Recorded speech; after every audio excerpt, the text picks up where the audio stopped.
Quiero invitarle que cierre sus ojos. Pueda usted adorar al Señor. Aquellos que hablan en lengua, suelten sus lenguas. Ya cantamos en lo natural.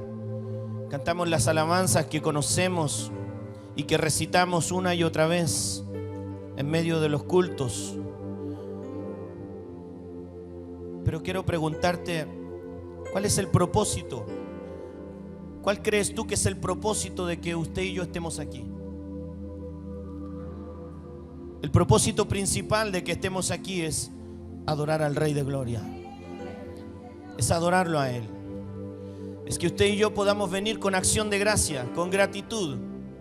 Podamos siempre estar mirando hacia atrás, haciendo una panorámica de cuánto el Señor te ha sustentado, cuánto el Señor te ha fortalecido en medio de la dificultad.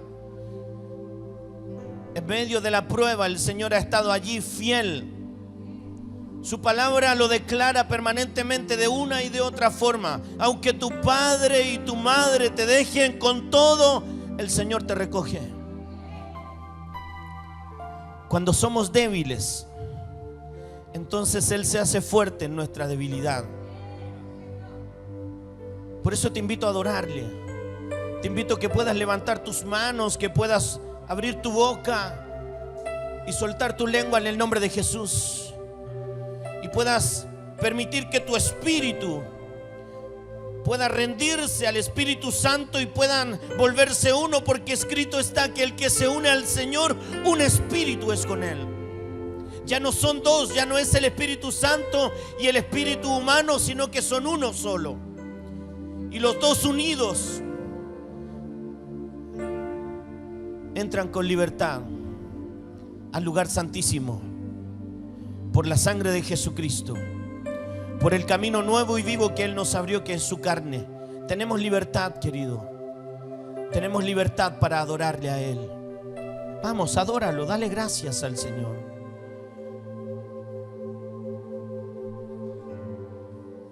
Dale gracias al Señor.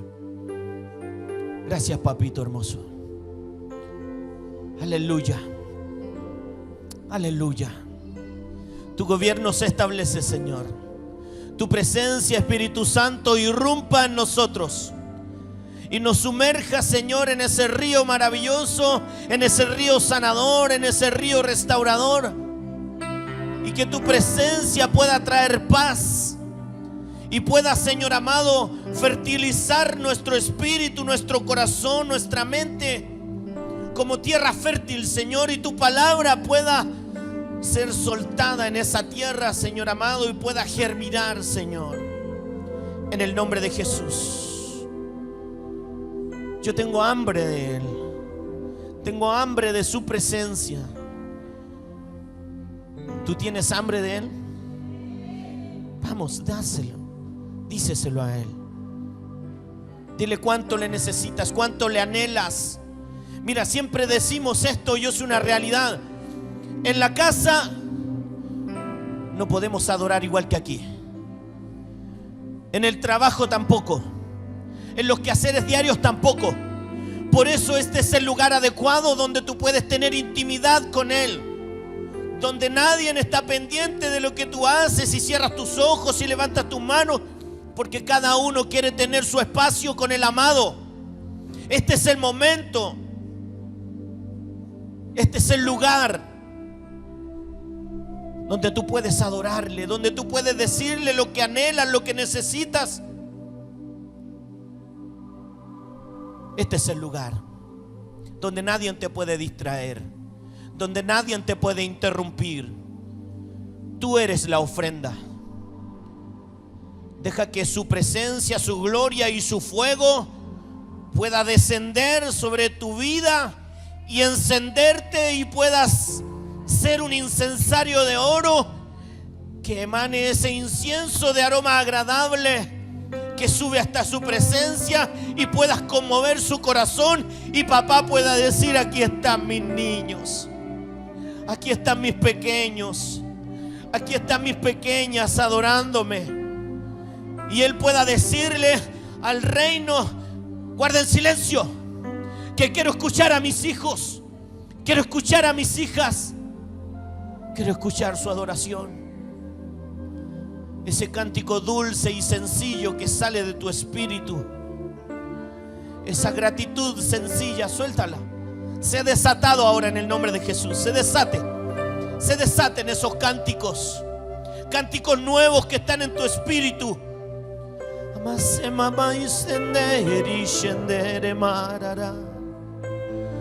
Oh, iriba papa y más iriba papa. Soy indomoros tostobroso moshema. Hay un adorador que en medio de su cántico y de su alabanza dice que es una realidad que en el cielo los ángeles adoran a papá y dicen: santo, santo, santo es el Señor. Pero los hijos no solo dicen santo, sino papito, papito lindo, papito hermoso. Tú eres el deseado, tú eres nuestro amado, tú eres, porque gime nuestro espíritu, Señor. Aleluya. Oh, precioso Rey, amado mío, amor mío, amor mío, amor mío, aquí esté más de terere mapa. Oh, aleluya, aleluya. Si tú encuentras que esto es aburrido, necesitas de Él. Necesitas más de su presencia para que Él pueda romper esos esquemas humanos, para que Él pueda romper esa humanidad que te hace sentirte aburrido en su presencia. Cuando es lo más maravilloso, es el deleite que este mundo no nos da. Como un callejero reformado te puedo decir que no hay nada en esta tierra, nada que se compare con estar en su presencia. No hay ningún deleite de esta tierra que se compare con sentir el corazón arder, sentir y estar como aquellos discípulos en el camino a Emaús, que después que le escucharon dijeron: no ardía nuestro corazón cuando Él nos hablaba.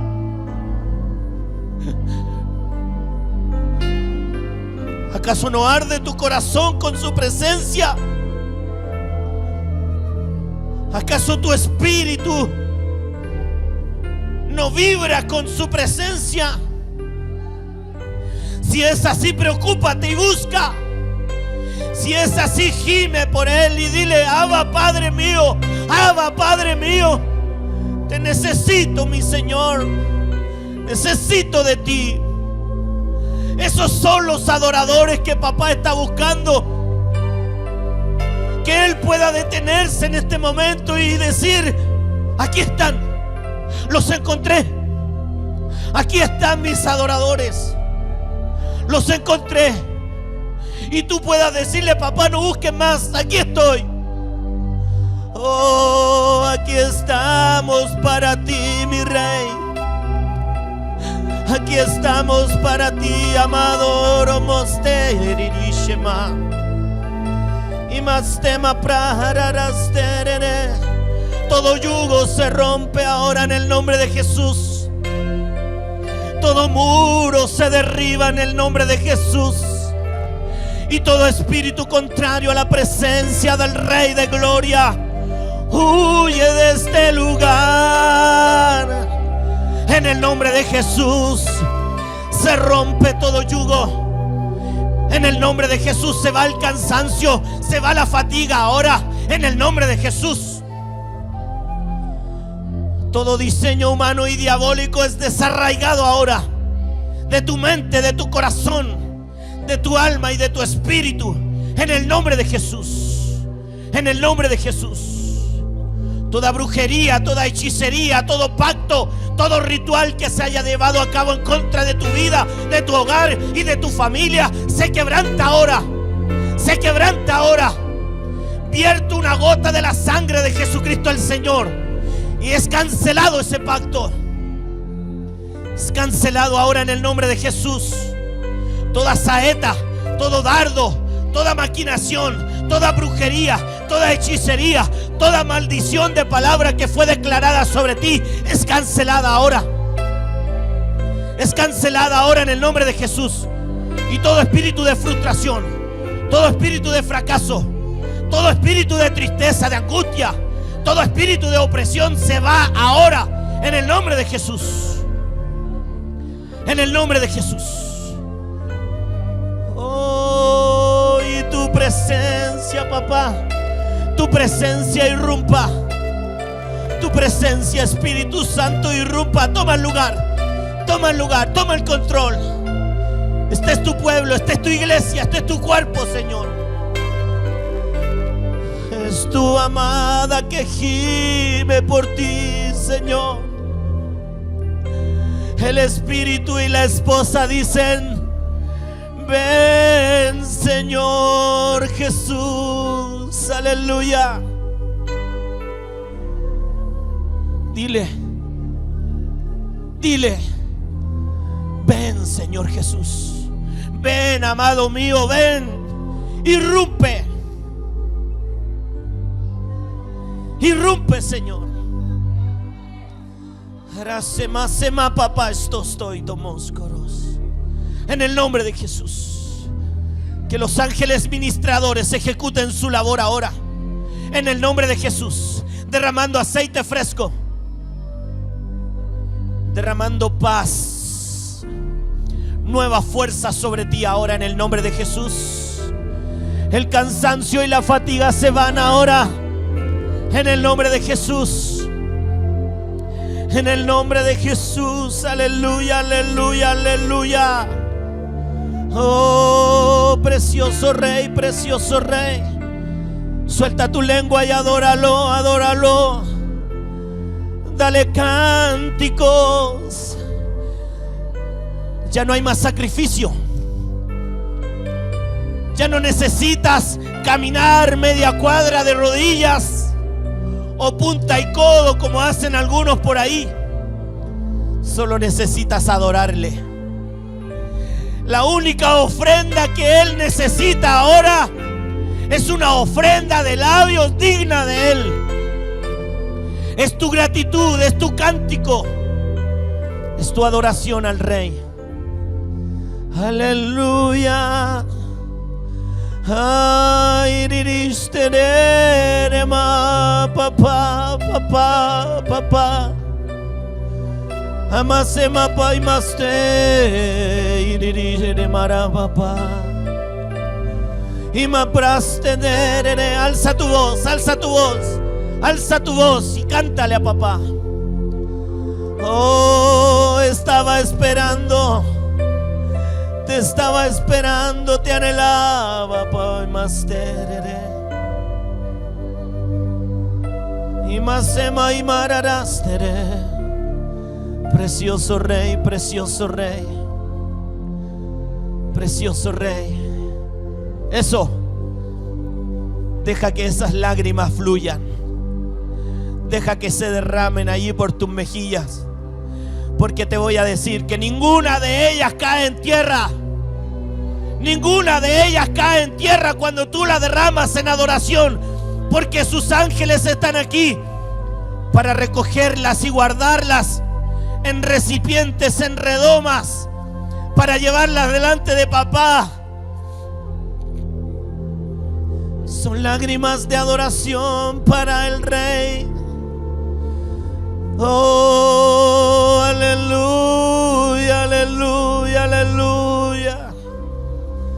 Ay, eririshe de papá, papá, papá, papá. Abrazos toiroroso mostere. Aleluya, aleluya, aleluya. Gracias, papito hermoso. Gracias porque tenemos libertad para entrar al lugar santísimo. Y venimos con acción de gracia para adorarte a ti, amado. Aleluya, aleluya. Abba Padre mío, Abba Padre mío. No se me aprastender irishe tere prarama. Aleluya. Dale un aplauso a papá. Más fuerte es para Él. Es para el Rey. Aleluya.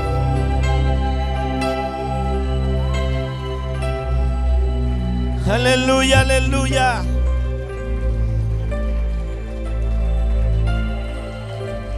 Precioso Jesús. Precioso Espíritu Santo. Respira profundo ahora en el nombre de Jesús. Eso, respira profundo. Y llénate de su presencia, de su paz, de su restauración. Esa esencia divina que está en ti se pueda ensamblar con su presencia y te vuelvas una gelatina delante de Él. Aleluya. Tome usted su asiento. Y con esa misma reverencia le voy a pedir que esté muy atento.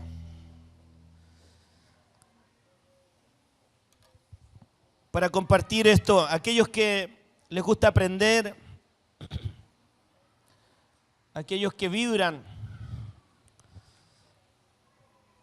y tienen hambre por su palabra y por aprender más de Él. El Espíritu Santo, después de los bautismos, me permitió meditar en su sacrificio, como siempre debemos estar haciéndolo. De poder entender cuán tremendo es lo que el Señor ha hecho por nosotros. Cuán maravilloso es su sacrificio. Es el precio que Él pagó. Y poder meditar en ello. Y poder entender cada proceso que el Señor pasó. Voy a tratar de sintetizar, porque esto es no para una exposición en una predicación, sino para una secuencia de clases, de poder meditar y de poder escudriñar en esto que es tan maravilloso. Es entender de cómo el Señor, siendo el Dios Todopoderoso, como dice la Escritura, traspasó los cielos para venir a humanizarse, para venir a tomar forma de hombre. Y caminó por esta tierra en un cuerpo de carne, siendo tentado, siendo oprimido por el calor del desierto, con esas sandalias que al caminar se llenaban de arena y de tierra y de piedrecillas. Y al igual que usted y yo, pudo sentir dolor, pudo sentir el calor, pudo sentir sed. Es maravilloso poder meditar en ello y entender, llegar a la conclusión, como dice nuestro apóstol José, que hay un hombre sentado en el trono. Jesucristo hombre está sentado en el trono de gloria. Pero para poder llegar allí, quiero que podamos escudriñar la Escritura. El título de este tema le ha asignado: somos sacerdotes escogidos. ¿Lo cree usted? Somos sacerdotes escogidos. ¿Lo cree usted? Porque lo somos. Somos sacerdotes escogidos. Pero tuvo que venir aquel que nos mostró el ejemplo, aquel que nos mostró el camino, aquel que es el camino.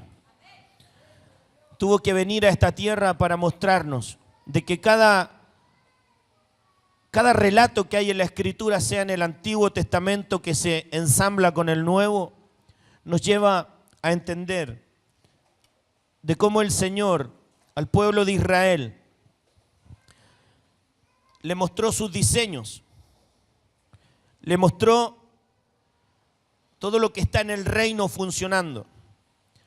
Cuando Moisés bajó del monte Antes de bajar del monte, el Señor, después que le entregó todas las directrices, le dijo: haz todo conforme a lo que te ha sido mostrado.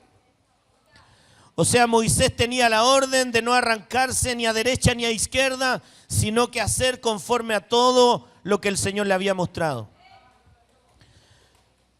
Y para eso quiero que podamos leer Primera de Pedro capítulo 2, el versículo 9 y 10.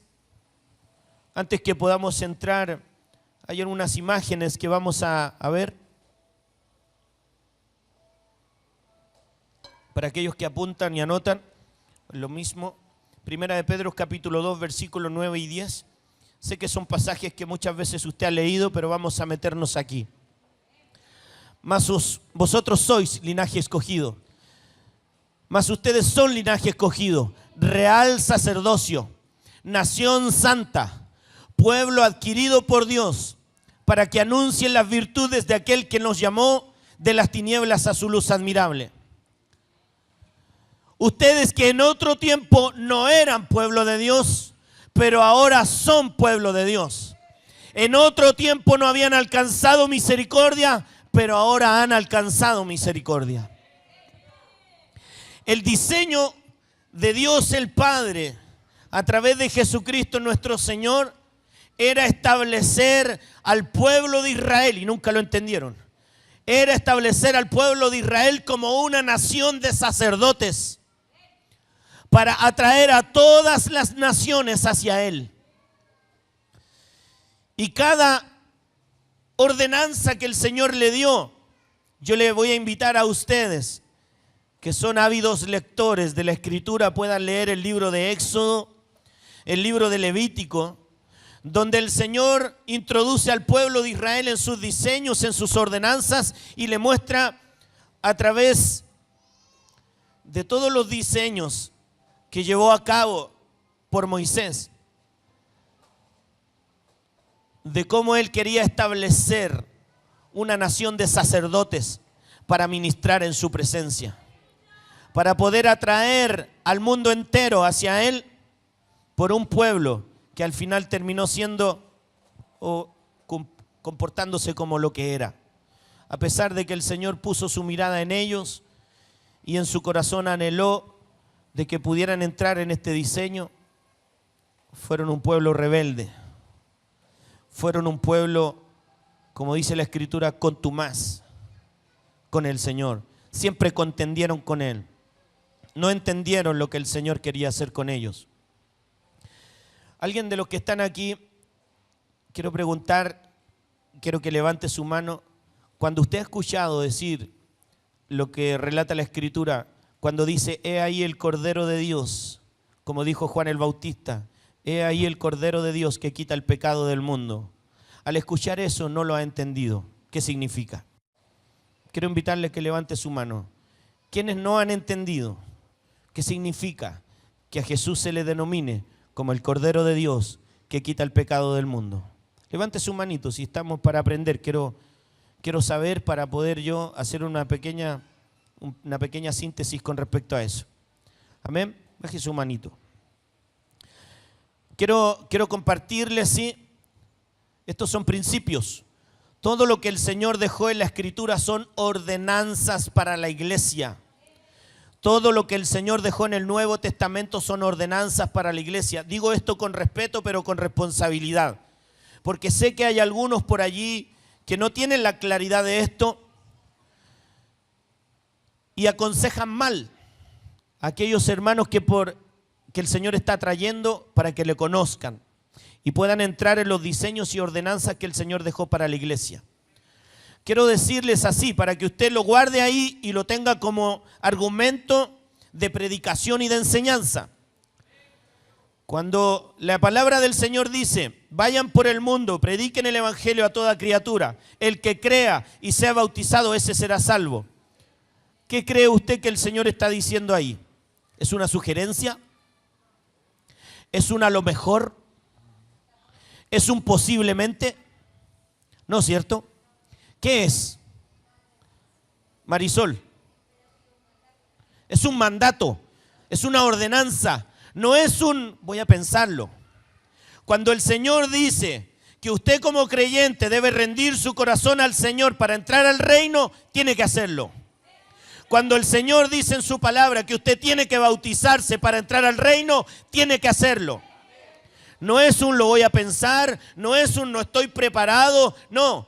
Del momento en que usted confiesa, del momento en que usted abre su corazón, como dice el apóstol Pablo por revelación del Espíritu, esta es la palabra de fe que predicamos. No hay otra.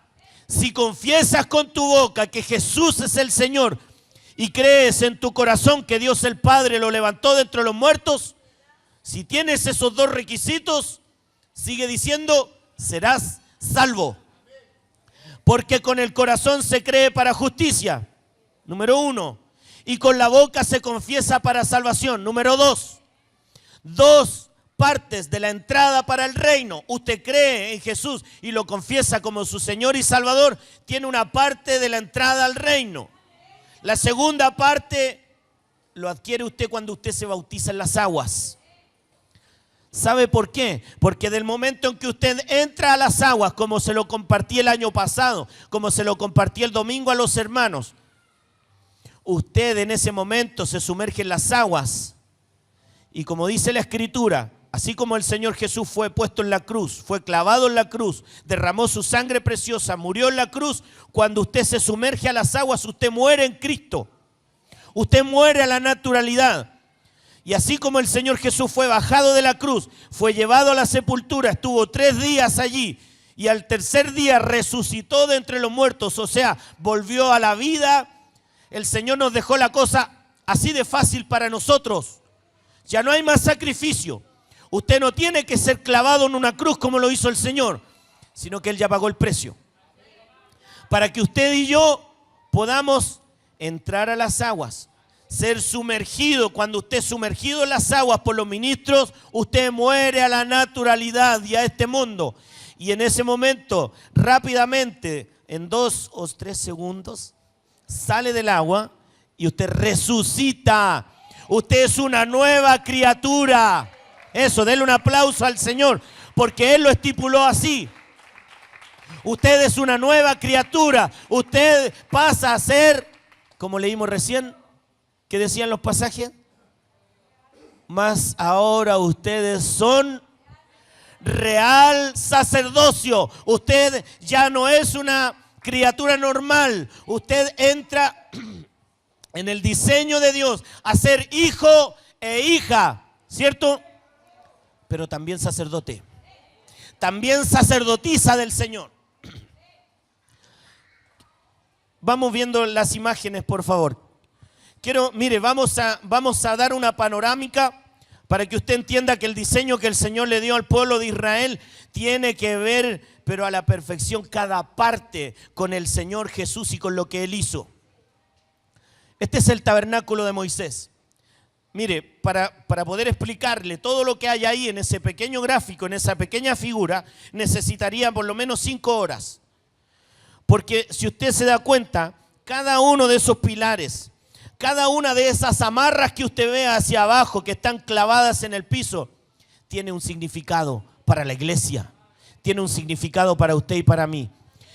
Esa cortina café que usted ve arriba del tabernáculo, esa cortina de color púrpura y como arcoíris que usted ve allí a la entrada como puerta del tabernáculo, tiene que ver con la iglesia, le aplica a la iglesia y tiene un significado para la iglesia. Lo que usted ve allá afuera, ve a un sacerdote, no, todavía no lo cambie, hija. Ve a un sacerdote allí chiquitito en un altar allí de sacrificio, tiene que ver con la iglesia, tiene que ver con el Señor Jesús. Ese pequeño lavatorio que usted ve ahí, que allí se ve pequeño, pero era grande, se le llama el lavacro. Es un lavadero donde los sacerdotes, cuando entraban acá en estas cortinas que están aquí en la orillita abajo, eran las cortinas de entrada. Es el propio Señor Jesús diciendo: yo soy la puerta de las ovejas. Y el que por mí entra hallará salvación. Es el propio Señor Jesús mostrándonos allí. Los sacerdotes tenían que entrar al tabernáculo. Ellos tenían que, antes de entrar al tabernáculo, debían de sacarse sus vestiduras normales, con las que se movían todo el día en sus quehaceres, y antes de entrar al tabernáculo debían ponerse sus vestiduras sacerdotales. Pero antes de ponerse sus vestiduras sacerdotales, ¿qué hace usted cuando se va a cambiar ropa? ¿Se viste a lo francés? ¿Al talco nomás? No, ¿cierto? ¿Qué es lo primero que hace? Dígalo fuerte. Los sacerdotes hacían lo mismo. Se bañaban, se lavaban antes de entrar, antes de ponerse las vestiduras sacerdotales. ¿Qué es lo que hace usted cuando entra al bautismo en aguas? Se baña, se limpia del pecado y de la contaminación del mundo, porque usted entra a un sacerdocio santo. Entonces, cuando usted es sumergido en las aguas y emerge de las aguas, no solamente usted se lava, sino que resucita. ¿Va entendiendo lo maravilloso que es esto? Luego los sacerdotes entraban, pero como ellos desde donde se cambiaron ropa y estaban en el desierto, tenían que llegar allí a cumplir la labor sacerdotal y de ministrar en el tabernáculo las labores que le había encomendado el Señor, debían pasar por ese lavadero, por ese lavacro. Y lo último que tenían que lavarse, ¿sabe usted qué era? ¿Alguien de los que son lectores ávidos de la Escritura me puede decir qué es lo que tenían que lavarse? Las manos y los pies. Gracias, Gerardo. Esperaba una respuesta de alguien más con tiempo, pero Señor, derrame de su gracia y de su sabiduría sobre ti y mayor revelación venga sobre tu vida en el nombre de Jesús. Debían lavarse los pies y debían lavarse las manos antes de comenzar su labor sacerdotal. Y eso representa el bautismo en las aguas, el lavadero.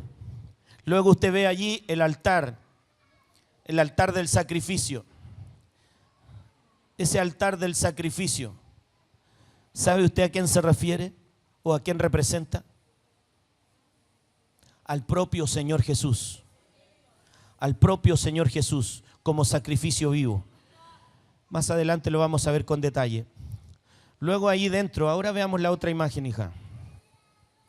Aquí hay una fracción de lo que es. Usted vio allá afuera estaba el lavacro y luego al entrar al lugar santo nos encontramos con 3 elementos allí. No sé si tengo la toallita, hijo, gracias. Encontramos 3 elementos allí, una mesita como usted la ve a la orilla derecha, desde donde usted mira.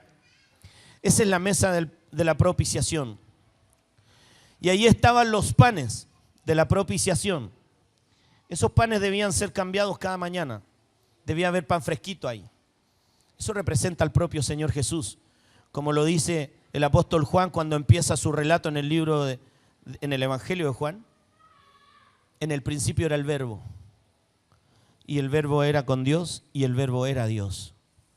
El propio Señor Jesús dice: yo soy el pan que descendió del cielo. Sus padres comieron del pan que era el maná, pero para la iglesia hay un pan más maravilloso. ¿Cuántos de los que están aquí no han cenado en la Santa Cena? Gracias, Señor. Porque cuando usted ha participado en la Santa Cena, usted se hace parte de la iglesia y del cuerpo de Jesús. Porque cuando usted come del pan, de ese pan, que es Jesucristo mismo, usted come del cuerpo del propio Señor Jesús. Y cuando usted toma la copa, como lo dice el ministro acá cuando hemos cenado, levanta usted la copa, esa es la copa del nuevo pacto, de la sangre de Jesucristo el Señor, que fue derramada en la cruz para limpiarnos a nosotros. Esa es la mesa de los panes, el pan de la proposición. Volvamos a la imagen anterior, hija. También tenemos el candelero, y ese es el candelero que representa al propio Señor Jesús. Yo soy la luz del mundo, y el que cree en mí no andará en tinieblas. Pero también nos deja a nosotros esa responsabilidad. Ustedes son la luz del mundo. Ustedes son la luz del mundo. Gracias por esos 5 amenes, Señor. Bendice a sus siervitos en el nombre de Jesús. Este es el candelero que representa al propio Señor Jesús, permanentemente emanando la luz dentro de ese tabernáculo. Déjeme decirle, volvamos a la imagen anterior, hija. La anterior. Si usted se da cuenta, en esta primera imagen está el tabernáculo completamente cerrado, cubierto por cortinas. Habían 5 diferentes cortinas ahí. No voy a entrar en ese detalle por ahora, pero usted se puede dar cuenta que no entraba luz exterior. Ahora vamos a la otra imagen, hija. Porque lo único que alumbraba solo en el lugar santo era el candelero, que debía estar encendido permanentemente las 24 horas del día. Los sacerdotes al final del día debían de volver a rellenar los recipientes con aceite. Y tenemos a la entrada, casi al final allí, en ese rectángulo que usted ve ahí, por definirlo de una forma, está el altar del incienso. El altar del incienso, veamos la imagen individual, porfa. Ahí está el altar del incienso. Era completamente de oro, pero lo importante de esto, para no ir en detalles, es que el incensario debía de ser rellenado cada mañana y cada tarde por los sacerdotes. Eso representa al propio Señor Jesús, como dice el libro de Hebreos, como lo dice también el apóstol Pedro. Hay un solo mediador entre Dios y los hombres, Jesucristo hombre. Él también intercede perpetuamente por nosotros delante del Padre. Es el intercesor por excelencia. Si alguno por aquí alguna vez, y creo que la mayoría somos conocedores de lo que es el catolicismo, cuando dice Ave María, Madre de Dios, ruega por nosotros pecadores, ahora y en la hora de nuestra muerte, ni un brillo, ni un brillo. Porque María fue igual que nosotros, una discípula más del Señor. María no está delante del Padre, ni tampoco ella ha resucitado todavía. Ella está en el lugar de reposo hasta que el Señor venga a buscar a su iglesia. Allí va a ser resucitada. No tiene ningún atributo divino, sino que fue una mujer escogida por Dios, especial. Sí reconocemos eso, de que María fue una mujer especial que el Señor escogió, porque trajo en su vientre al embrión salvador del mundo entero y de nuestras vidas, al embrión Jesús. Esa fue María. Pero después de que el Señor murió en la cruz, María siguió viviendo su vida y luego murió como todos los mortales. Y ahí está en el lugar de reposo, durmiendo, esperando hasta la venida del Señor. El propio Señor Jesús es el que representa el incensario de oro. Pero también nosotros, en el libro de Apocalipsis, capítulo 5, versículo 8, por ahí no lo busque, después usted lo corrobora. Dice que vino un ángel delante de la presencia del Señor y tomó incienso del altar y lo arrojó, tomó incienso y lo arrojó en el altar del incienso.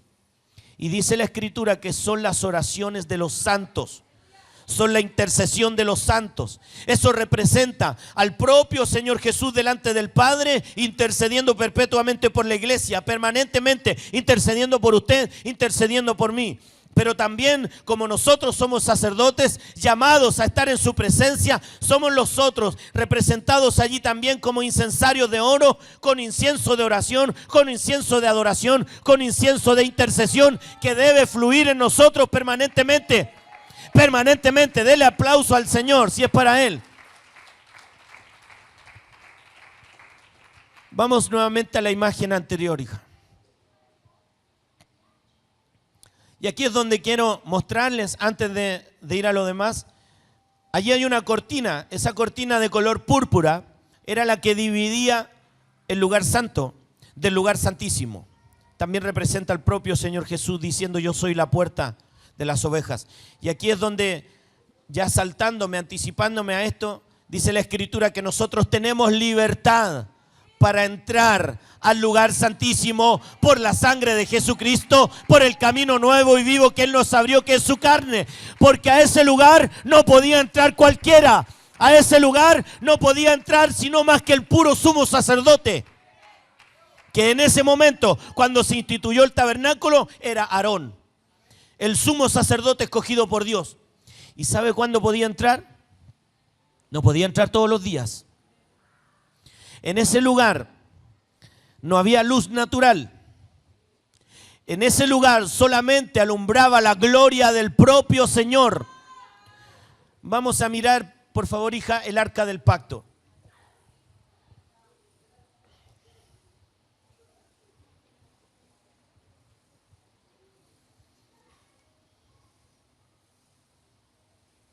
Como bien dice el relato, dice que a Moisés le fue ordenado diciéndole: haz todo conforme al modelo que te ha sido mostrado. Todo esto está en el reino de Dios. No se le ocurrió a Moisés, sino que Moisés, cuando estuvo en el monte Sinaí con el Señor mismo, el Señor le mostró en el reino cómo el tabernáculo está allá, cómo está el arca del pacto allá. Este es el arca del pacto, el arca del testimonio. Como usted puede ver, es amarilla completa, pero es de base de madera de acacia. Era completamente de madera, incluyendo las varas, pero fue revestida de oro puro. Si no me falla la memoria, la estadística dice que más de 5 kilos de oro estaban revestidos en el arca. Porque los puros querubines que usted ve arriba, todos estos dibujos que usted ve en el borde del arca, que es el propiciatorio, se llama ese panel que usted ve aparte del arca arriba, donde también están los cuernos, tiene 4 cuernos, uno en cada esquina. Todo eso era de oro puro. Están los ángeles que están mirando, sus rostros están de frente, pero están mirando hacia el arca, hacia el propiciatorio. Y sus alas estaban juntas una con la otra. Este gráfico muestra una ala abajo y otra arriba, pero en otras ambas alas estaban sobre el propiciatorio y se juntaban en los extremos, en las puntas. Este es el arca del pacto. Esto representa al propio Señor Jesús. Y después le voy a comentarle algo más poderoso y más maravilloso, que es lo que ocurrió ahí. Quiero que veamos las vestiduras de los sacerdotes.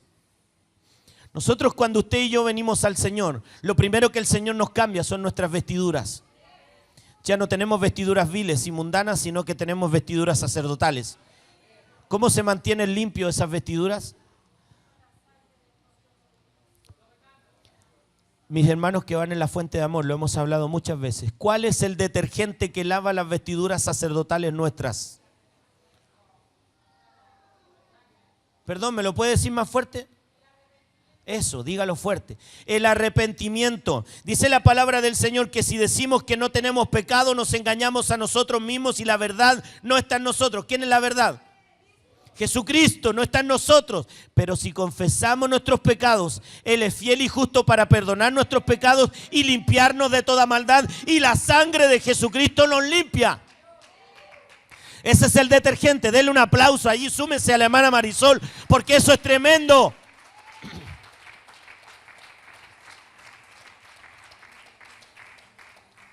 En delante, cuando llegué, voy a hacer algo hipotético. En delante, cuando llegué, le falté el respeto a mi hermano Luis. Pero en ese mismo momento cerré mis ojos y le pedí perdón al Señor. Y ya fui perdonado. Luego voy donde mi hermano y le pido perdón. Y ya nos perdonamos. Así nos dejó la cosa fácil el Señor. Pero el enemigo de las almas, que maquina en nuestra mente, queriendo controlar este campo de batalla, el primer campo de batalla que el enemigo quiere controlar es su mente. Le dice a usted: no, si el pecado que cometiste es tan grande y es tan grave que el Señor no te va a perdonar. ¡Mentira! Porque si confesamos nuestros pecados, Él es fiel y justo para perdonar nuestros pecados. Y más aún nos dice el Espíritu Santo: hijitos míos. Mire la ternura y el amor que Él usa allí. Hijitos míos, estas cosas les digo para que no pequen. Pero si alguno ha pecado, abogado tenemos delante del Padre, a Jesucristo el justo. Mire qué preciosura es esto. Ya lo estaba mirando usted, ¿cierto? Sí, porque son más lindas que el pastor Daniel. Mire qué preciosura. Si me pusiera a detallarle todo lo que hay allí, es impresionante. Todo representa a Jesús.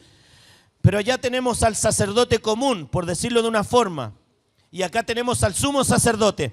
Y esto es lo particular. Este sumo sacerdote Si usted se fija aquí abajito, aparte de toda la hermosura que tiene puesta, aquí abajito tiene una granada, que eran unas figuritas, y una campanilla intermedia, una por cada intermedia. ¿Sabe para qué eran estas campanitas? Por eso le digo, no voy a entrar en detalles con todo lo que hay allí, porque es impresionante lo que hay allí. Solamente usted contémplelo y luego usted lea el libro de Levítico con harto entendimiento y va a poder, mejor lea el libro de Hebreos, que es más para la iglesia y es más entendible porque el libro de Levítico tiene mucho detalle. El libro de Hebreos hace una síntesis. Mire, por decirle algo, arriba tiene la mitra, que es de lino fino, que representa la armadura del creyente que declara en el libro de Efesios. La armadura, que es el yelmo de la salvación. ¿Qué significa? Que el sacerdote tenía que ponerse la mitra, y al ponerse la mitra, ¿sabe lo que tenía que él entender? Lo que dice la mitra allí en ese cintillo, por definirlo, no me recuerdo el nombre específico. ¿Sabe lo que decía? Porque tiene una escritura y lo alcanza a ver usted. Son como unas rayitas nomás así. ¿Sabe lo que decía eso? ¿Alguien me puede decir? Santidad a Jehová. Santidad a Jehová. Es el deber del sumo sacerdote y de los sacerdotes.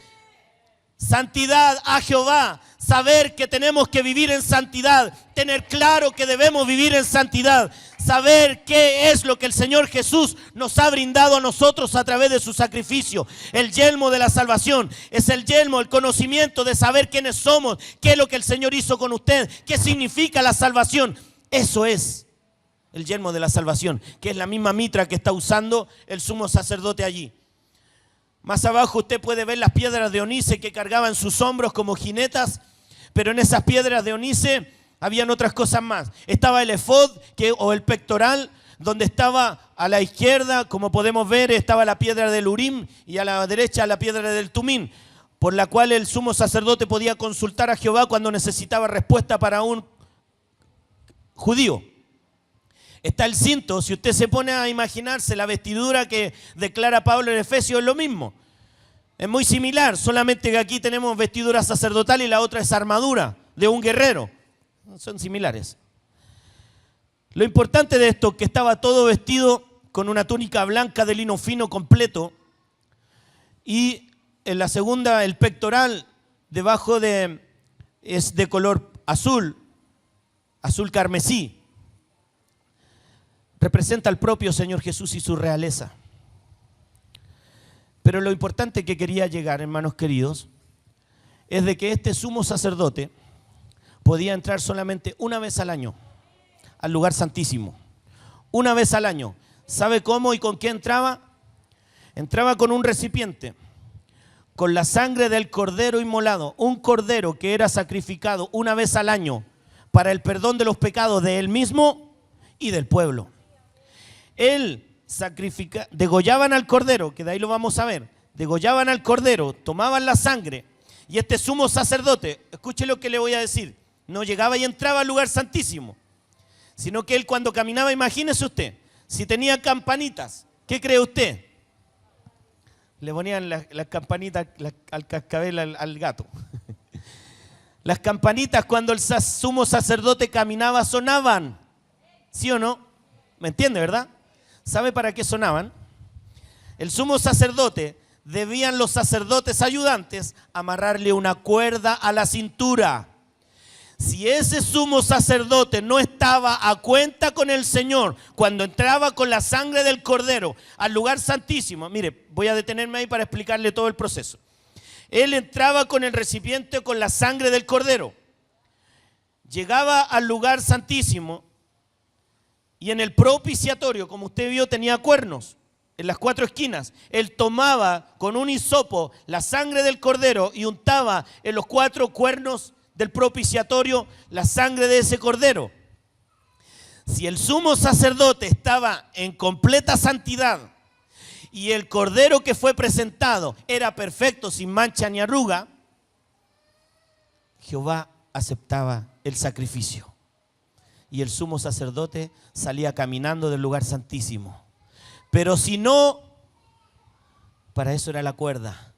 Porque si no escuchaban las campanitas, era porque el sumo sacerdote había sido consumido por la gloria de Jehová y ya no estaba vivo, había sido muerto y tenían que tirarlo con la cuerda para sacar su cuerpo del lugar santísimo porque no podía entrar nadie más. No podían entrar los sacerdotes ayudantes a sacarlo y tomarlo en anda y sacarlo, no. Para eso era la cuerda, para tirarlo, porque nadie más podía entrar al lugar santísimo. Es allí donde podemos entender por qué el Señor Jesús, dice la Escritura, que tenemos libertad para entrar al lugar santísimo por la sangre de Jesucristo, por el camino nuevo y vivo que Él abrió, que es su carne. Él pagó el precio para darnos acceso a todo esto. El tabernáculo celestial. Mire, vuelva a ponerme la imagen, hija, del principio. El Señor Jesús, escúcheme, el Señor Jesús, cuando Juan el Bautista dice, he ahí el Cordero de Dios. Mire, vamos primero, hija, a las imágenes de los sacrificios, de los animalitos. Me estoy adelantando. Si usted se da cuenta, estos son los animalitos que el Señor le había designado al pueblo de Israel para usar como sacrificios. Cada uno de ellos tenía un significado distinto, cada uno de ellos era para representar un pecado distinto que el judío pudiera cometer y debía presentar. Habían unos que eran solamente de acción de gracia, como las tórtolas que están arriba. Pero como usted ve en el medio, ¿qué hay en el medio? Un corderito precioso. Ese era el cordero del pacto. Ese era el sacrificio principal que el Señor le había asignado al pueblo de Israel. Debía ser tomado ese cordero por el sumo sacerdote. Levantaba su perita. Fíjese, imagínese usted, levantaba la cabecita del cordero y tomaba un cuchillo y lo degollaba. Al degollarlo, tomaba la sangre y la echaban a un recipiente.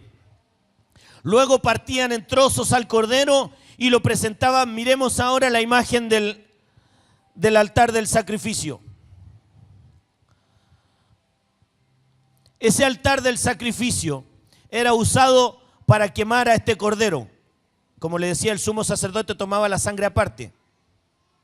Ahí está el altar del sacrificio. En ese lugar era puesto el cordero y era consumido por el fuego. Cuando se instituyó el tabernáculo, la ceremonia de iniciación, ¿sabe quién encendió ese altar de sacrificio? Dios mismo. Jehová mismo encendió el altar del sacrificio para que presentaran al cordero del sacrificio. Ese cordero del sacrificio, mire, este era el ritual. El sumo sacerdote recibía al corderito. Ponía su mano derecha en la cabeza del cordero, ese era el ritual, porque eso hacía que todo el pecado del sumo sacerdote y de todo el pueblo se le traspasara a ese inocente corderito al poner su mano en la mollera. Le traspasaba todo el pecado y la culpa a ese cordero. Luego tomaba su cuchillo y degollaba al cordero, tomaba la sangre y el cordero era trozado y puesto en el altar del sacrificio. ¿Qué fue lo que hizo el Señor Jesús en la cruz? Fue abierto de manos y de pies, ¿cierto? Y fue crucificado y fue clavado en la cruz. Eso es lo mismo. Por eso Juan el Bautista dice, he ahí el Cordero de Dios que quita el pecado del mundo. Hasta ese momento los sacrificios eran continuos, una y otra vez, todos los años. Pero fue pagado el sacrificio mayor, el sacrificio perfecto por Jesucristo el Señor. Denle un aplauso para Él. Ahí está el recipiente que se usaba, que era de oro macizo, para llevar la sangre del cordero. Como le dije antes, me adelanté. Entraba el sumo sacerdote con el recipiente, caminando y sonando las campanitas. Y si estaba en santidad, tomaba el hisopo, mojaba los cuernos del propiciatorio y salía. Y Jehová aceptaba el sacrificio. El propio Señor Jesús se presentó como un cordero sin mancha, dice el profeta Isaías.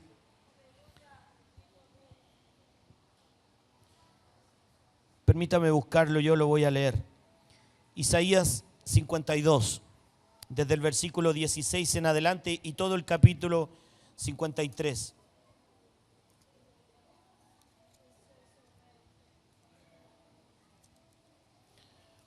del versículo 14, 52:13, de ahí en adelante. He aquí que mi siervo será prosperado y será engrandecido y exaltado, será puesto muy en alto. ¿Cómo se asombraron de ti muchos? De tal manera fue desfigurado de los hombres su parecer y su hermosura más que la de los hijos de los hombres. Otra versión dice, de tal manera estaba desfigurada su apariencia que no parecía un ser humano. Le golpearon tanto, lo maltrataron tanto, que su cuerpo y su cara estaban tan hinchados por los golpes que no parecía un ser humano. Cierre sus ojos un momento. Imagínese usted al Señor, golpeado, hinchado por los golpes de puños, de palos que le dieron, más sumando los 39 azotes que le dieron en su espalda, que no solamente recibió los golpes, sino que la película del Mel Gibson, si usted la ha visto, el primer látigo que usaron en la película es el verdadero que usaban los romanos, que tenía 3 puntas. En una tenía una bola de acero, en la otra tenía huesos y en la de al medio tenía una garra de acero, que con cada azote que recibía desgarraba la piel, la hacía pedazos. Ese es el verdadero azote. Cuando yo vi esa película por primera vez, ¿saben lo que dije? No le llega ni a los talones a lo que mi Señor verdaderamente sufrió. Porque el profeta lo dice más profunda y claramente. De tal manera estaba desfigurado su parecer que no parecía un ser humano. Le pegaron tanto, lo azotaron tanto, le golpearon tanto, que su cuerpo estaba desgarrado, hinchado, despedazado. Y todo eso lo hizo por amor a nosotros.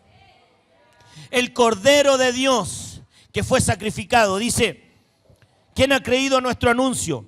Y sobre quién se ha manifestado el brazo de Jehová. Subirá cual renuevo delante de él, y como raíz de tierra seca no hay parecer en él, ni hermosura. Le veremos más inatractivo para que le apreciemos, para que le deseemos.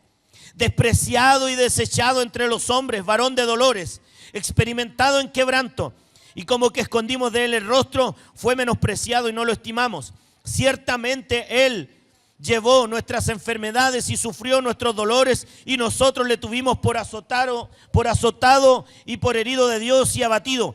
Mas él fue herido por nuestras rebeliones, molido por nuestros pecados. El castigo de nuestra paz fue sobre él, y por sus llagas fuimos nosotros curados. Ahora le acepto que le dé un aplauso al Rey de Gloria. Porque por sus llagas hemos sido nosotros curados, por su sacrificio, por el derramamiento de su sangre, hemos sido libertados. El más alto precio que fue pagado por la humanidad, por los hijos, fue la sangre de Jesús. Científicamente han descrito de que nuestro corazón está envuelto en un saco de plasma o de suero, como lo conocemos comúnmente. Nuestro corazón está envuelto en ese saquito de plasma que lo cubre. El Señor Jesús ni siquiera se llevó su corazón. Derramó todo. Porque ese centurión romano, cuando él estaba en la cruz y tomó la lanza para comprobar si estaba vivo o no, traspasó su costilla con la lanza y le reventó su corazón. Le reventó su corazón por amor a nosotros. Por eso dice que cuando atravesó su costado salió sangre y agua. El plasma que envolvía el corazón se reventó y salió agua. Y luego salió la sangre del propio corazón del Señor Jesús. Por amor a ti y por amor a mí. El más alto sacrificio. Volvamos a la imagen, hija, del tabernáculo. En el nombre de Jesús. El otro. El Señor Jesús, siendo el sumo sacerdote, traspasó los cielos. Dijo, esto no sirvió. Salió él mismo del lugar celestial. Bajó hasta el lugar santísimo. Su propio cuerpo. Tomó forma de hombre y salió al lugar santo, donde están los panes y nos presentó a Él mismo como el pan de vida. Estaba el candelero y se presentó a sí mismo como la luz del mundo. Estaba el altar del incienso y se presentó como el intercesor por excelencia. Padre, perdónalos porque no saben lo que hacen. Aún agónico en la cruz, intercedió por aquellos que le estaban matando. Y luego salió, todo al revés, y luego salió del lugar santo al exterior, donde estaba el lavacro. Mire la secuencia. Cuando comienza su ministerio, ¿qué hizo el Señor? Fue donde Juan el Bautista. Y Juan el Bautista, ¿qué le dijo?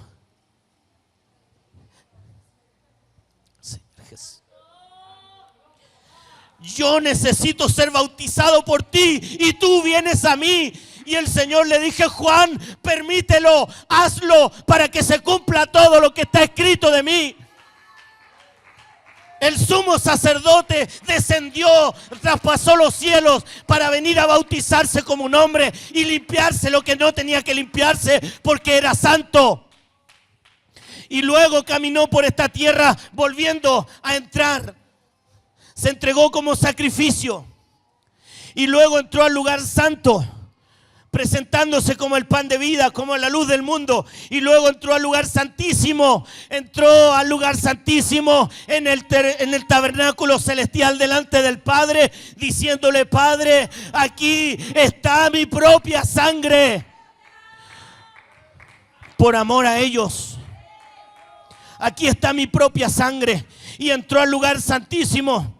Dicen los científicos que la cortina del tabernáculo de Herodes, cuando el Señor Jesús fue crucificado, era tan gruesa y resistente que la probaron poniendo una yunta de bueyes en cada punta de esa cortina y no la pudieron romper. Esa cortina dividía el lugar santo del lugar santísimo cuando el Señor Jesús estaba muriendo en la cruz. Y cuando el Señor Jesús estaba expirando, estaba entregando su espíritu, dice, Padre, en tus manos encomiendo mi espíritu. Y Él muere en la cruz y el velo del templo se rasgó de arriba a abajo de manera sobrenatural. Se rasgó para abrir la puerta y dejarnos libertad para entrar al lugar santísimo, ofreciendo su propia vida, ofreciendo su propia sangre, por amor a ti, por amor a mí. Por eso somos sacerdotes, por eso fuimos constituidos como real sacerdocio. Dice el Espíritu Santo hablando al apóstol, Apocalipsis capítulo 1, versículo 5, al que nos amó, al que nos lavó de nuestros pecados con su sangre y nos ha hecho reyes y sacerdotes para Dios nuestro Padre. Si no vibras con eso, Espíritu Santo, nos ha hecho reyes y sacerdotes para Dios nuestro Padre. A Él sea la gloria, a Él sea la honra, a Él sea la alabanza, la magnificencia, el poderío. Aquí es donde Juan, estando en el Apocalipsis, estando en el reino, dice que llegó a esa escena del trono celestial y dice que vio los libros con los sellos. Y dice el Apocalipsis que no se halló ninguno digno de abrir el libro y desatar sus sellos. Pero uno de los ancianos se le acercó a Juan y le dijo, no llores, no llores, porque el cordero que ha sido inmolado, el león de la tribu de Judá, ha sido constituido como digno de abrir los sellos, digno de abrir el libro y desatar sus sellos. Y dice Juan que miró y vio como un cordero, vio un cordero como inmolado, un cordero degollado frente a él. El propio Señor Jesús. El propio Señor Jesús en el tabernáculo celestial, presentándose como el cordero inmolado. para constituirnos como sus sacerdotes. Miren, no me recuerdo la cifra, pero dicen los estudiosos y teólogos, una cifra muy alta que aparece, que en todo el libro de Levíticos el Señor le repite una y otra vez a los sacerdotes: sean santos, porque yo soy santo. Sean santos, porque yo soy santo. Y la primera demanda que el Señor nos hace a nosotros: sean santos, porque yo soy santo. Sean santos, real sacerdocio, nación santa. Mire, déjeme leerle de la versión Dios habla hoy. Si usted tiene su Reina Valera ahí, sígame. Primera de Pedro, lo que leí al principio. Primera de Pedro, capítulo 2, versículo 9. Pero ustedes son una familia escogida, un sacerdocio al servicio del Rey, una nación santa, un pueblo adquirido por Dios. Y esto es así, para que anuncien las obras maravillosas de Dios, el cual los llamó a salir de la oscuridad para entrar en su luz maravillosa. Ustedes antes ni siquiera eran pueblo, pero ahora son pueblo de Dios. Antes Dios no les tenía misericordia, pero ahora les ha dado misericordia. Aleluya. Precioso Jesús. Déselo más fuerte si es para Él. Es para el Rey que vive por los siglos de los siglos. Aquel que se sacrificó por ti. Ponte de pie y dáselo fuerte. Y adóralo con palmas. Palmas de alabanza para el Rey. Aleluya.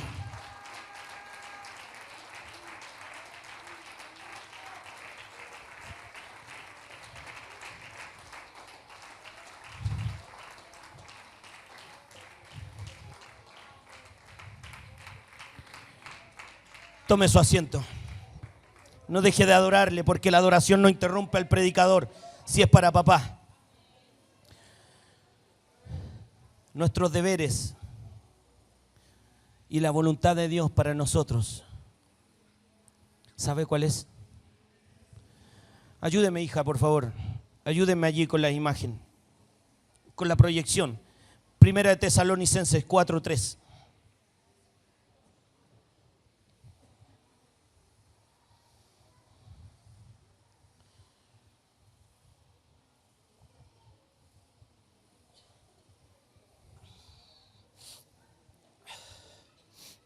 Primera de Tesalonicenses 4:3, que dice: ¿usted sabía cuál es la voluntad del Señor para su vida? ¿Usted sabía cuál es la voluntad del Señor para su vida? Gracias, Señor, bendice a esos tres. ¿Sabía usted cuál es la voluntad del Señor para su vida? Si no lo sabía, ahí está. Pues la voluntad de Dios es vuestra santificación, que se aparten de fornicación, que se aparten del pecado. Éxodo 19:6. La ordenanza permanente y el diseño del Señor para el pueblo de Israel, y que hoy día le aplica a la iglesia. Ustedes me serán un reino de sacerdotes y gente santa. Estas son las palabras que dirás a los hijos de Israel. Pero no lo cumplieron. No lo cumplieron. Gracias al Señor que no lo cumplieron, porque por causa de su desobediencia, usted y yo tenemos acceso ahora al reino de nuestro amado. Gracias a esa desobediencia tenemos entrada, amplia entrada al reino por nuestro Señor Jesús. En una oportunidad lo compartí. Mire, esto por revelación del Espíritu Santo. Siendo un preguntón, miraba en la Escritura y decía, Isaías, y aparecen los serafines delante del trono de Jehová. Santo, santo, santo es el Señor, Dios Todopoderoso. Después leí en el Apocalipsis, santo, santo, santo es el Señor. Y digo, Espíritu Santo, ¿qué significa? ¿Por qué no 5? ¿Por qué no 4? ¿Por qué no 7? Número perfecto. ¿Por qué no 7 veces santo? ¿Por qué 3? No, Alejandra, también es válido. El Señor Jesús, cuando estaba en la eternidad, ¿qué era? ¿No era santo? ¿No era santo? Sí, ¿cierto? Santo, allá en el reino, antes de venir a la tierra. Cuando vino a la tierra, ¿cómo nació? Mire, me voy a detener ahí para darle una pequeña pincelada a los discípulos nuevos.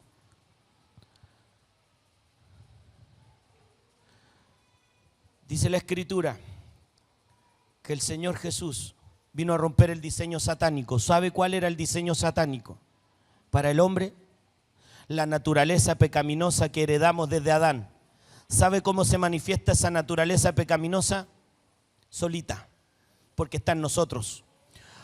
Aquí me van a entender las tías. Ponga usted a un niñito de 2 añitos que está recién teniendo conciencia delante de una mesa de centro delicada de vidrio y póngale un jarrón delicado y dele usted la instrucción. Mira, no tomes ese jarrón, porque si tú lo tomas se va a caer y se va a romper, ¿cierto? Usted se da vuelta. ¿Qué hace el niño? Todo lo que le dijo usted que no hiciera, el lindo lo hace. O sea que fue un desobediente, un rebelde, ¿cierto? Usted se da vuelta para confrontarlo y el lindo de manera inocente le dice, yo no fui. ¿Quién le enseñó a ser un hipócrita? ¿Quién le enseñó a ser un mentiroso? Porque lo fue, ¿sí o no? Nadie. Es la naturaleza pecaminosa que heredamos desde Adán. Por eso el Señor Jesús, cuando fue escogida María, María no se unió a José para engendrar a Jesús. ¿Sabe por qué? Porque la naturaleza pecaminosa se traspasa en los genes. Cuando se une papá con mamá para engendrar al niño Daniel, se traspasó la naturaleza pecaminosa de papá y de mamá. Por eso el Señor Jesús no nació de esa manera.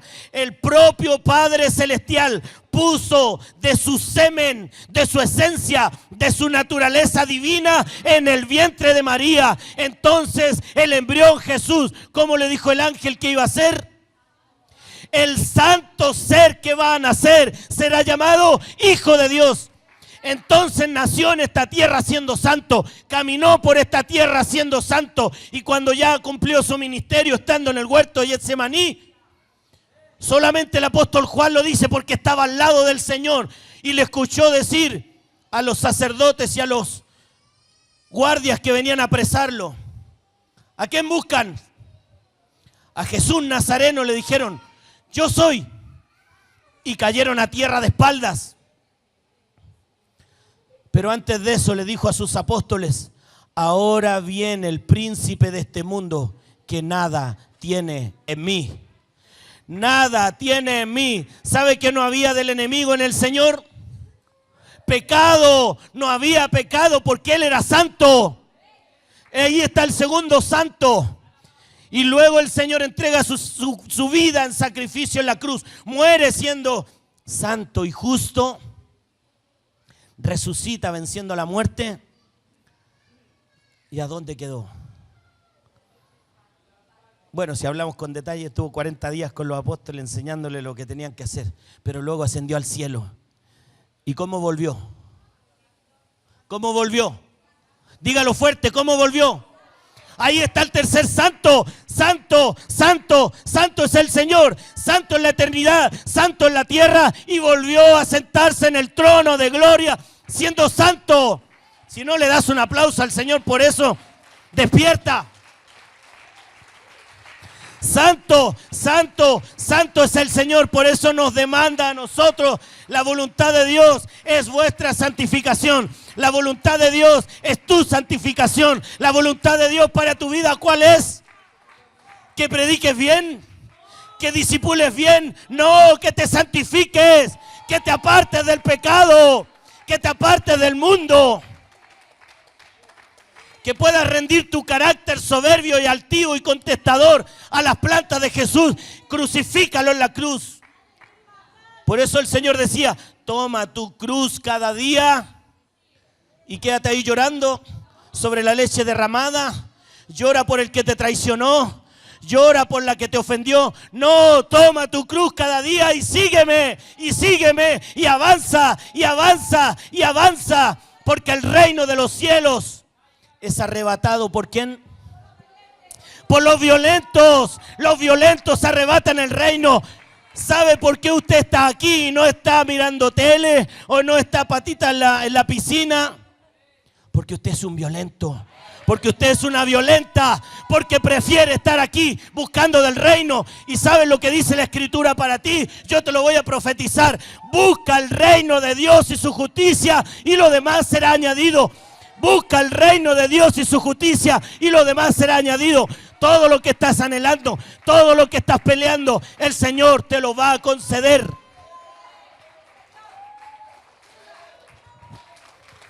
Bendice esa mitad que lo creyó, Señor, en el nombre de Jesús.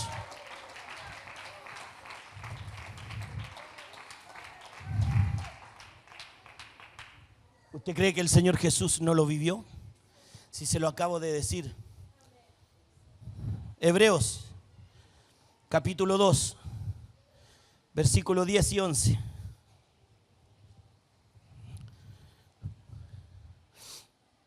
Porque convenía aquel por cuya causa son todas las cosas y por quien todas las cosas subsisten, que debiendo de llevar muchos hijos a la gloria, perfeccionara por medio de las aflicciones al autor de la salvación de ellos.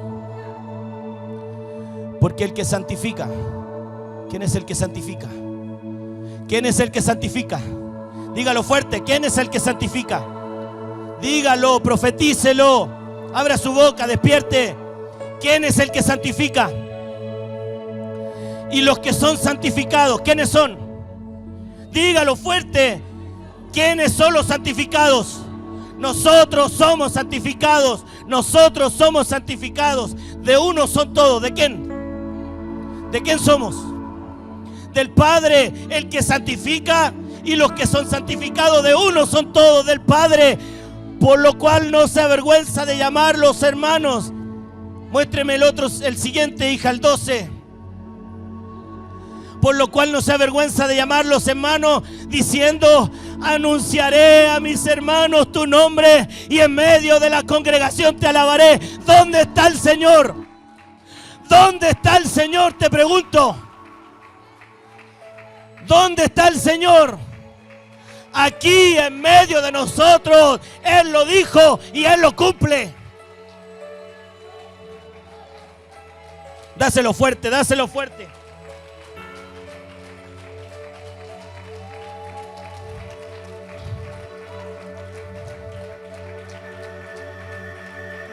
Por si usted no lo sabe, hay un ángel por cada uno de nosotros que estamos aquí. ¿Y sabe qué está haciendo ese angelito?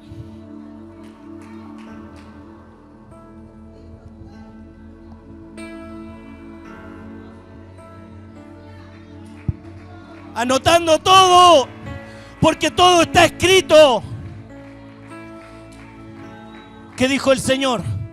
Yo no les voy a juzgar. La palabra que yo les he dado, ella los juzgará. La palabra que el Señor nos ha entregado, esa es la que nos juzga, esa es la que nos pesa.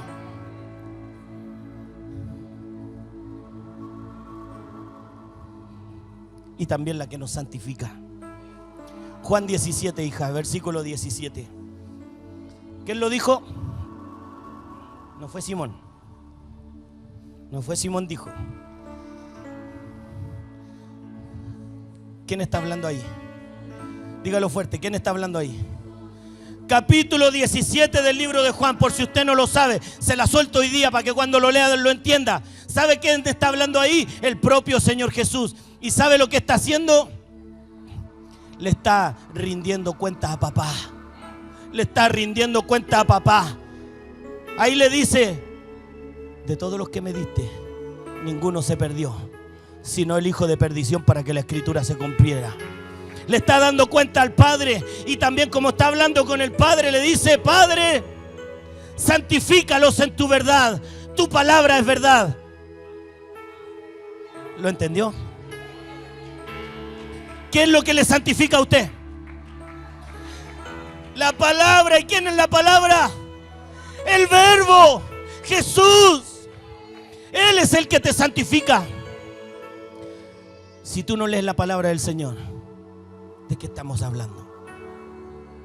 Si no meditas en su palabra, si no vienes a congregarte y prefieres quedarte afanado en los quehaceres, ¿de qué estamos hablando? Si la Escritura dice que la fe viene por el oír, la fe viene por el oír. La fe que está creciendo en ti ahora ha venido por causa de esta palabra. La fe viene por el oír, y el oír palabra de Dios. No es la palabra del pastor Daniel, no es la palabra linda que predica nuestro apóstol, profeta y maestro Fernando Sánchez. Es por la gracia del Señor, que a través de Él nos ministra el Señor, que a través de los ministros de esta casa el Señor nos brinda. ¿Y para qué nos llamó el Señor? Para que hagamos su voluntad. ¿Y cuál es su voluntad para usted? Dígalo fuerte. Es que así yo entiendo que está aprendiendo, pues, y que puso atención. ¿Cuál es la voluntad de Dios para su vida? Que se santifique. Pero no para que nos quedemos ahí en un marco. Juan 4, capítulo 4. ¿Cuál es la comida que nosotros debemos comer? No solo de pan vivirá el hombre, esa es una, pero hay otra más que se suma: hacer la voluntad del Padre. Y el propio Señor Jesús dijo: Maestro, come, le decían los apóstoles. No has comido nada, maestro, come.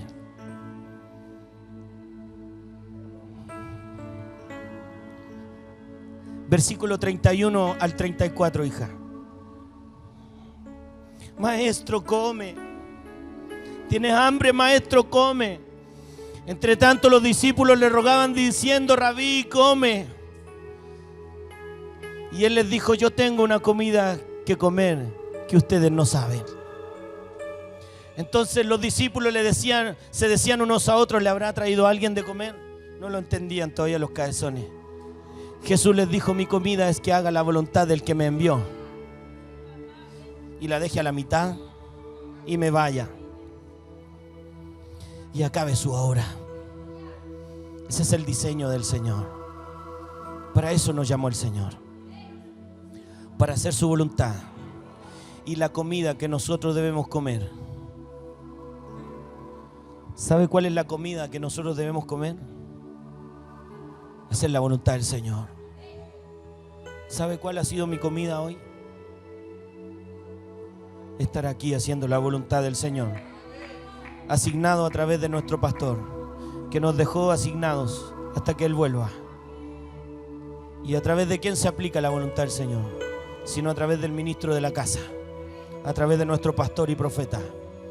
Si no crea que estoy aquí porque le sobé el lomo a Él, y a veces ni siquiera lo llamo, Él tampoco me llama. No, porque no necesito llevarle carga. Una de las cosas que nosotros tenemos que aprender como líderes, aquí está la profeta María, la profeta Alejandra, el pastor Boris, la pastora Dora. Lo último que me dijo el profeta cuando me dijo: hazte cargo de los bautismos. ¿Quién se acuerda, profeta? Me dijo: tráeme soluciones y no problemas, como siempre lo haces. Nosotros como líderes debemos aprender a traer soluciones. Somos agentes llamados por el Señor para pensar, para discernir y para actuar con sabiduría del Señor. Traer soluciones y no problemas. traer soluciones y no cargas al hombre de Dios. Porque hay mucho pueblo, así como se le apareció, cuando usted lea los relatos y los que lo han leído lo van a entender. Estaba Moisés llevando toda la carga del pueblo de Israel. Y llegó el sacerdote Jetro. Lo miró y lo observó, valga la redundancia, que es lo mismo. Y le dijo: ¿qué estás haciendo, hombre? ¿Cómo puedes llevar tú la carga de todo este pueblo? Vas a terminar fatigado. Escoge hombres fieles para que te ayuden en la labor del ministerio. El Señor Jesús vino a establecer ese mismo diseño. ¿A cuántos escogió? Eran muchos al principio. Luego apartó a 70. Y de esos 70 apartó a 12.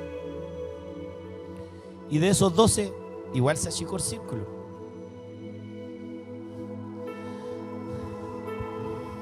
Ese es un vigilante de Satanás para que me abofetee, para que cumpla la labor del Señor.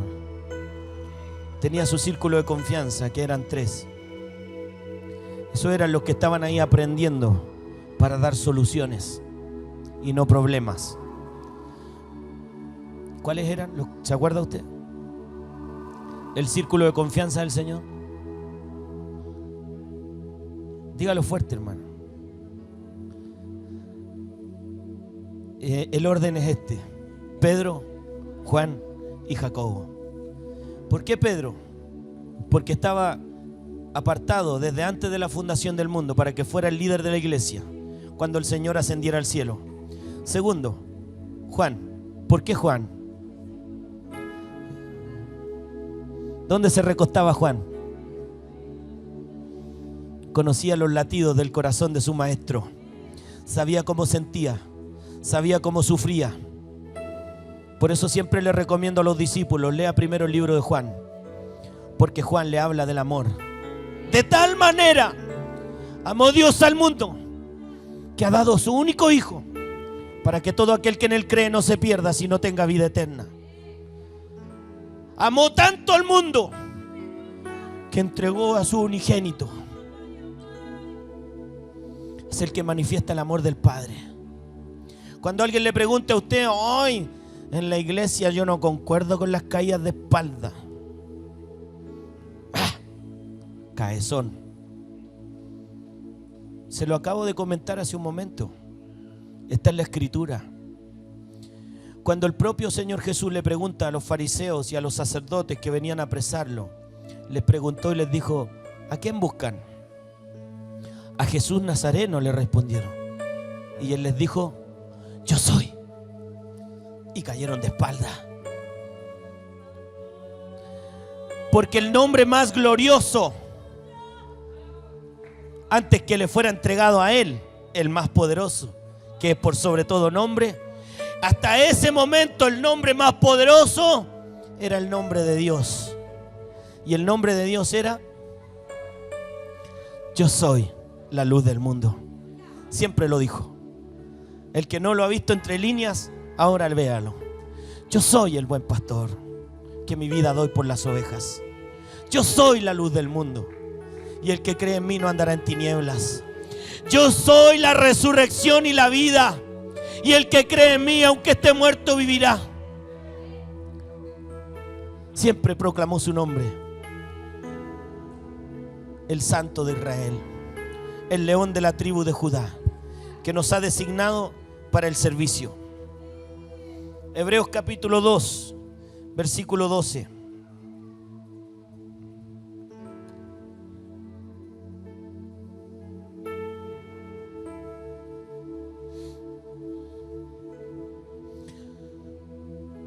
Esta es la labor que el Señor nos encomienda a nosotros: proclamar su nombre. Diciendo: anunciaré a mis hermanos tu nombre, en medio de la congregación te alabaré. Esa es la principal labor del Señor Jesús: anunciar el nombre del Padre a la humanidad. Y nosotros, como sus sacerdotes, ¿qué le dijo el Señor al endemoniado gadareno cuando lo liberó? Y él le dijo: Señor, déjame ir contigo.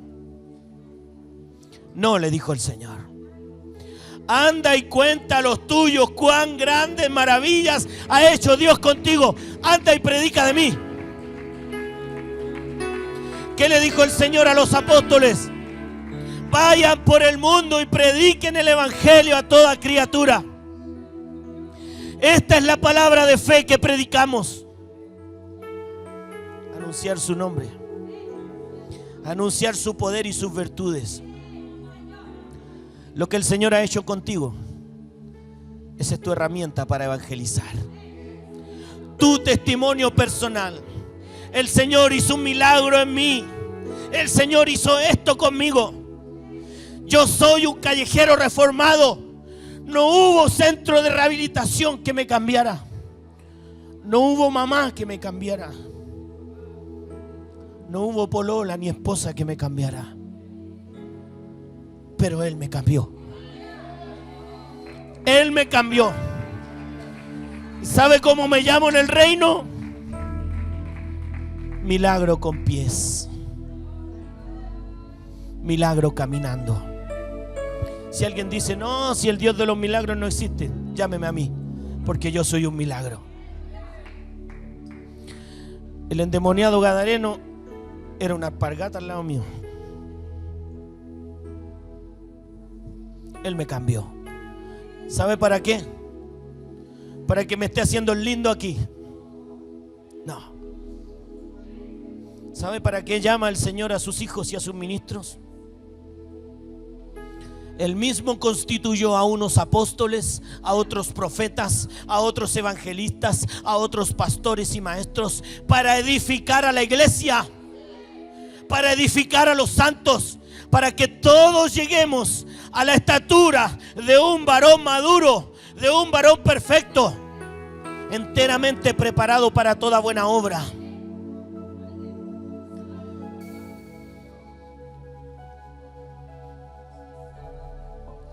Todo hombre de Dios sea pronto para criticar, para apelar al pastor, para descuerar a los hermanos.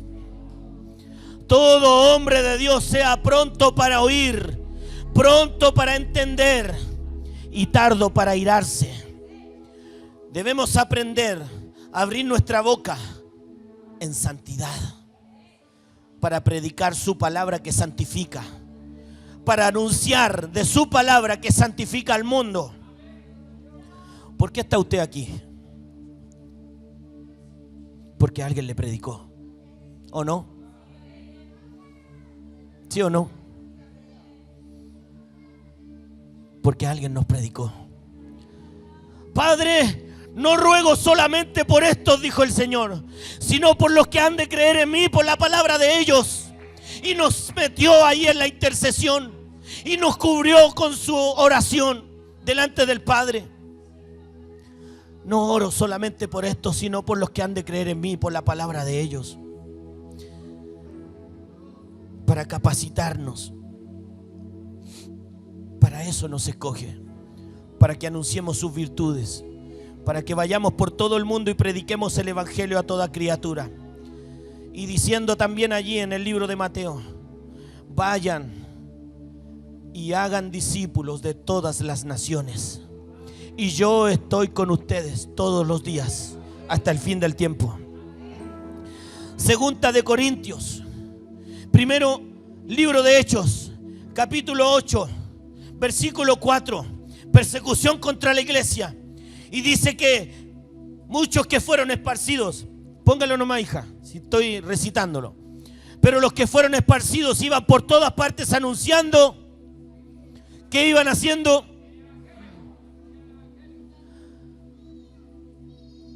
Anunciando el evangelio. Siguiente. Testimonio personal. Yo vi al Señor, lo vi resucitado, decía Felipe. Entonces Felipe, descendiendo a la ciudad de Samaria, hablaba de sí mismo, de su ego, de sus logros. No, les predicaba a Cristo. Les predicaba a Cristo. Y cuando usted está predicando del Señor, ¿sabe lo que ocurre? Y estas señales seguirán a los que creen. En mi nombre echarán fuera demonios. En mi nombre hablarán nuevas lenguas, en mi nombre pondrán las manos en los enfermos y estos sanarán. Siguiente versículo. Entonces, como estaba predicando a Cristo, ¿qué se manifestó? El reino con poder. Entonces, descendiendo a Samaria, les predicaba a Cristo. Y el siguiente versículo dice: y muchos endemoniados eran liberados. Y la gente unánime escuchaba atentamente las cosas que decía Felipe, oyendo y viendo las señales que hacía. Siguiente versículo. Porque de muchos que tenían espíritus inmundos salían estos dando grandes voces, y muchos paralíticos y cojos eran sanados. ¿Estaba aplicando la palabra o no? ¿La estaba viviendo? ¿Estaba estableciendo el reino? ¿Estaba siendo un portador de la gloria? ¿Sabe lo que usted y yo somos ahora? Hija, póngame la imagen del arca, por favor. El Señor Jesús dijo: yo me voy, pero les enviaré al otro Consolador, al Espíritu de verdad, al cual el mundo no puede recibir porque no lo ve ni lo conoce, pero ustedes lo conocerán, porque vivirá en ustedes y estará con ustedes para siempre. Eso somos nosotros ahora, el arca del pacto que carga la presencia del Rey de Gloria. El arca del pacto. Tú eres portador de gloria. Ponte de pie. Ponte de pie y dale un aplauso al Rey, porque ahora no eres cualquier cosa.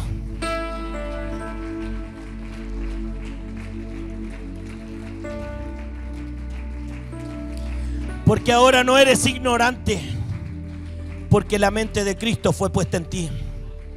Ya no eres un despreciado ni un desechado, porque has sido escogido. Ahora no eres solamente una dueña de casa. Ahora no eres solamente una peluquera. Ahora no eres solamente un taxista. Ahora no eres solamente un profesor o una profesora, sino que somos sacerdotes. Sacerdotes al servicio del Rey, como decía la versión Dios habla hoy. Sacerdotes al servicio del Rey de Gloria, para anunciar sus virtudes, para anunciar su poder, para manifestar. ¿Y sabes qué? Muchas veces ni siquiera tenemos que predicar, sino que tu comportamiento también predica. Tu testimonio también predica. Algo diferente hay en usted.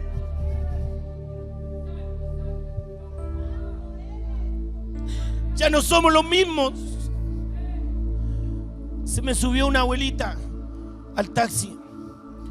Me dijo: hijo, lléveme al centro de pago. 1.500 pesos la carrera. Me dijo: espérame, hijo, llévame de vuelta porque es difícil tomar auto acá. Yo la espero. De ahí me paga, le dije. Volvió, subió al auto, la llevé de vuelta. Y llegamos a su casa. Y yo le digo: papá, gracias, porque tú pruebas mi corazón. La abuelita abrió la chauchera para pagarme los 3.000 pesos. Y me estaba pasando 3 billetes de 10.000. Y me di vuelta y le dije: abuelita, ¿usted no ve? No, hijo, me dijo, veo muy poco. Si me doy cuenta, porque me está pagando 3.000 pesos con 30.000. Y se los devolví y le dije: ese y ese billete sí son. Tenía para irme y robarle a esa abuelita. ¿Sabes lo que me dijo? Gracias, hijo, porque me iba a quedar sin mi mercadería si tú me engañabas. Y yo le dije: gracias, papá, porque tú pruebas mi corazón. Porque ya no soy el hipócrita, ya no soy el estafador que fui antes, ya no soy el sinvergüenza y ladrón que el enemigo formó allá en el mundo, sino que hoy soy un sacerdote para ti. Y como dice el apóstol Pablo, haz todo para aquel que lo ve todo y no para el ojo humano, porque ni siquiera la abuelita veía lo que estaba haciendo, pero el que ve todas las cosas estaba mirando mi corazón. estaba mirando mi actitud. Por eso ni siquiera le prediqué. Pero esa mujer se fue bendecida solo por el acto que hice con ella, de ser un verdadero hijo de Dios, un sacerdote del Altísimo. Y como dice el libro de Hebreos, tenemos multitud de testigos. El mundo espiritual está mirando lo que haces. El enemigo de las almas está esperando que abras una puerta y él viene y irrumpe y te bota al suelo y te patea. Porque no solo te bota al suelo, sino que también te patea en el suelo. Pero también están, como dije antes,